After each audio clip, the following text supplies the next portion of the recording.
Kenapa di Indonesia banyak korupsi? Karena pejabat-pejabat publiknya di DPR itu terlibat dalam konflik of interest. Dia punya bisnis, lalu dilindungi bisnisnya itu lewat DPR. Bismillah, Assalamualaikum guys. Jumpa lagi di channel Jurnal Terupdate. Jadi undang-undang perampasan aset bagi koruptor memang harus segera dilakukan dan disahkan. Karena masyarakat yang dirugikan karena sebagai elemen esensial di dalam dunia demokrasi di negara ini guys. Jadi tak perlu berlama-lama, langsung saja kita saksikan video ini guys. Instrumen hukum menurut saya sudah lengkap. Kita coba kau tanya ke saya, hukum apa yang tidak kita punya? Sudah lu punya. Perampasan aset belum, Pak? Berancangan. Itu, Pak. Berancangan. Perampasan aset itu sebenarnya secara ringan itu kan sudah ada di hukum pidana kan juga gitu. Perampasan aset itu sekarang terjadi untuk hukum pidana yang sudah mempunyai kekuatan hukum tetap kan dirampas kan. Nah ini Yang lagi masuk rancangan sekarang ini bedanya akan apa, Pak? Bedanya sekarang satu tindak pidana yang belum diputus oleh pengadilan asetnya bisa dirampas. Sekarang ini kan harus nunggu inkrah. Belum diputuskan enggak boleh. Nah orangnya lari. Ini ada harta dikorupsi di sini. Siapa yang mengkorupsi? Orangnya sudah enggak ada. Nunggu orangnya tertangkap dulu kan enggak bisa. Negara rugi. Iya kan? BLBI. Ada orang mengaku punya uang hutang kepada negara 10 triliun. Ini Pak jaminannya, disimpan. Sesudah mau dilelang ternyata jaminannya palsu. Kan tidak boleh dirampas sebelum ada pengadilan bahwa ini palsu. Sekarang kalau undang-undangnya ada langsung kita ambil barang. Dalam prosesnya pun itu sudah bisa. Iya, sekarang tidak perlu berkekuatan hukum tetap. Boleh. Dan sekarang undang-undang perampasan aset itu sudah disampaikan ke DPR dalam surat kemarin tanggal 4 Mei. Kira-kira butuh waktu berapa masa sidang ya Pak? Berapa cepat nih kita? Karena kan sudah agak terlambat nih, sudah terlalu lama kan ini sebetulnya terkatung-katung RUU ini Pak. Ya mudah-mudahan 1 kali masa sidang paling lama selesai. Karena ada undang-undang itu yang dibahas 2 hari juga selesai. Seperti undang-undang perubahan rancangan undang-undang Mahkamah Konstitusi. Itu 2 hari selesai, tinggal pengesahannya ke paripurna. Ini sama juga karena sebenarnya Undang-Undang Perampasan Aset ini rancangannya udah tahunan.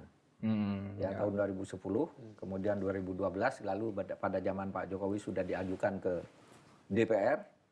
Nah, pada waktu itu ada perbedaan sedikit, ditarik lagi oleh pemerintah, hanya 1 pasal tentang penyimpanan barang rampasan. Nah, pada waktu saya masuk ke DPR tahun 2019, saya masukkan lagi ke prolegnas, tapi kemudian ditolak.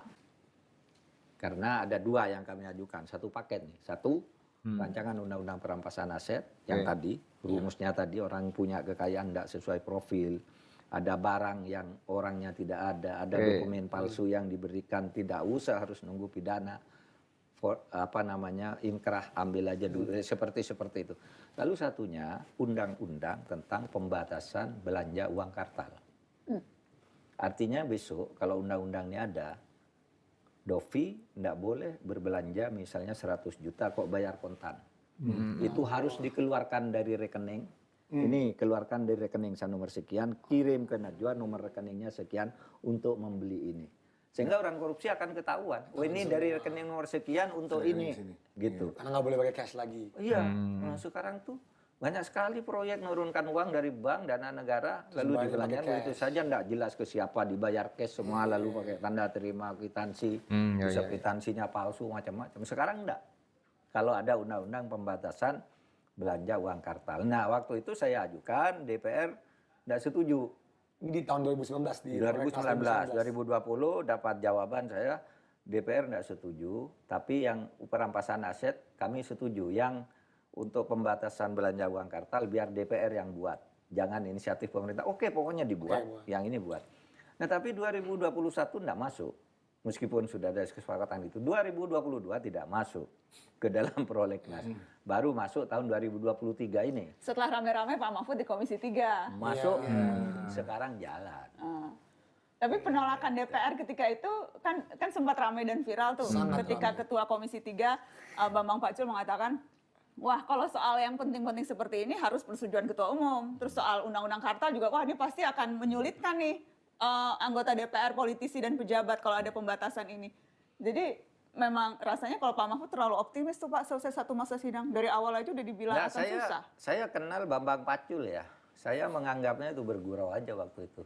Artinya ya berkelakar gitu. Tidak serius juga. Menurut saya bukan hanya ketua umum partai juga. Saya kira kepentingan-kepentingan bisnis di luar partai itu juga kencang halangannya terhadap rancangan undang-undang ini. Iya, Gitu. Ya. semua anggota DPR ini guys. Pebisnis-pebisnis hitam. Ya susah, Pak. Kepentingan Komposisi mestinya. DPR kan 50% berapa gitu, 56 atau berapa itu semua bisnismen. Jadi udah pasti kalau ngerancang undang-undang pasti ngarahnya udah menuju keuntungan dan profit. Itu salah satu temuan Transparansi Internasional yang mengatakan kenapa di Indonesia banyak korupsi. Karena pejabat-pejabat publiknya di DPR, di pemerintah maupun di Mahkamah Agung itu terlibat dalam konflik of interest. Dia punya bisnis lalu dilindungi bisnisnya itu lewat DPR, dilindungi bisnis saudaranya lewat Mahkamah Agung, lewat pemerintah. Nah itu sebabnya indeks persepsi korupsi kita turun dari 38 yang sudah kita usahakan turun sekarang menjadi 34. Nah, sesudah diteliti saya undanglah penyiginya itu yang bikin survei itu, yaitu Konflik of interest. konflik of interest, kemudian apa Jadi gimana namanya? komposisi non bisnismen harus dinaikin tuh di DPR atau gimana? So Pak Mahfud kan juga dulu sempat anggota ya. Iyalah. Iya Kayak secara mestinya. persentase apakah harus lebih banyak scholar, apa sih? Iya, Akademisi atau orang dari lini kerjaan lain lah di dalam DPR. Ya idealnya kan begitu, tapi itu tetap tergantung pada pertimbangan-pertimbangan internal partai. Itulah sebabnya sekarang timbul diskusi tentang sistem pemilihan, apakah terbuka atau tertutup. Karena itu juga akan mempengaruhi seberapa besar bisnismen itu berpengaruh terhadap masuknya orang ke legislatif gitu. Ya kita semuanya masih dalam serba-serba usaha lah, kalau sekedar katakan trial and error juga enggak ya. Ya kita berusaha lah untuk semakin baik dan semakin baik. Oke guys, jadi video tadi adalah video tayangan ulang dari video yang diupload oleh channel Najwa Shihab pada tanggal 16 Mei 2023 guys. Jadi berbicara soal rancangan undang-undang perampasan aset, desakan dari aliansi mahasiswa untuk segera mengesahkan RUU perampasan aset koruptor terus disuarakan guys. Maka ini dianggap sebagai bagian krusial dari upaya pemberantasan korupsi di Indonesia.